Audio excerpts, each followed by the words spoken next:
As they find their seats, I will welcome up. We will have two student speakers. First, we will have R.A. Chan-Chiu talking about success through failure, and after that, Arloa Werner with growing pains.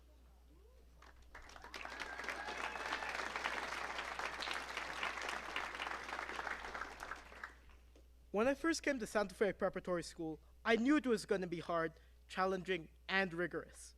Hailing from a school with a less than ideal environment for learning, I didn't know what to expect with a structured schedule and increased responsibility for my work.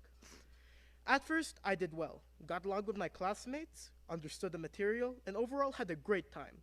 One Tuesday, at the end of a rather successful math class, our tests that were taken a week prior were handed out. I was the last on my table to receive my test. I thought nothing of it since I'd gotten outstanding grades for my tests in the past. That was until I had turned the paper face up and saw the numbers 58.25%. My heart stopped, my stomach sank, and my body went hot, then cold, cold then hot again. I was so shocked that I had to look up to still myself, and there I saw all my friends' happy faces. The fact that all my friends had received good grades, so there's no excuse for me to perform poorly, was the first thought in my mind. The second thought was how? Looking back, I realized it wasn't that big of a deal. After all, it was the start of a quarter with numerous opportunities to make it up, and I could have put slightly more effort into, doing the test and not making simple errors. However, at that moment, as a person introduced to a new grading system, and school, and teachers, it was a huge blow.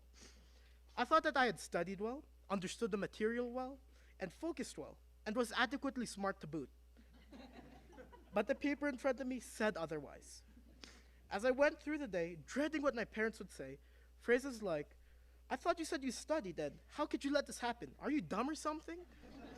rang out through my head. I was visibly distressed as I walked through the hallways at 11:40 on a Tuesday morning. I worked through the day in this mood, and it showed. I was racked with inaction, moodiness, and an aura of general suck.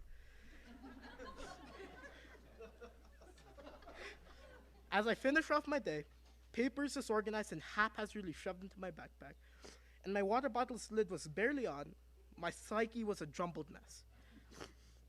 As I approached a car my father was driving, each step heavier, louder, and slower than the last, I thought about all the bad things that were going to happen, all the punishments and things I would lose once I broke the news. As I opened the door, threw my things into the back seat, and sat down next to my jovial father, I then said something that I thought would sour the mood. "Papa, I got a 58 on my math test." My words hung heavy in the air as I saw my father's face wrapped in thoughts. Thoughts that were going to no doubt punish me. Then after what felt like an eternity of rubbing my legs to calm myself down, my father letting out breath like he was about to talk, and tension that you could cut with a knife, he finally spoke. "Did you try your best?" "Yeah." "Did you study and do all that you could have?" "Yup," I said, still looking down at my still jittery feet. "Then what's the big deal?" I was shocked by the response. I expected a fiery response, not one that was understanding. If you tried your best, prepared your best, then it was just one of those days. The ride home was considerably less tense than I thought it would. I would go on to retake the test, learn more about math, but more importantly, learn more about success. The test wasn't that big of a deal, to be honest, and I kind of overreacted. After all, it was just one 7th grade math score at the beginning of the year. But that's how I felt back then. On the way home, my father told me a quote from Winston Churchill.